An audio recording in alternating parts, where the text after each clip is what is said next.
उद्याचा महाराष्ट्र बेकायदेशीर बंद. महाराष्ट्र आणि कोणत्याही पक्षाला बंद पुकारण्याची परवानगी नाही. मुंबई हायकोर्टाचा महत्त्वपूर्ण निर्वाळा.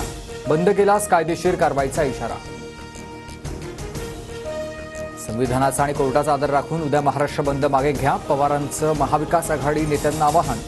निर्णयाविरोधात सुप्रीम कोर्टात तातडीनं दाद मागणं वेळेच्या मर्यादेमुळे शक्य नाही. पवारांचे ट्विट. पवारांच्या आवाहनानंतर ठाकरे गट आणि काँग्रेसकडूनही उद्याचा बंद मागे. कोर्टाचा निर्णय मान्य नाही, मात्र कोर्टाचा आदर करावा लागतो. ठाकरेंची प्रतिक्रिया.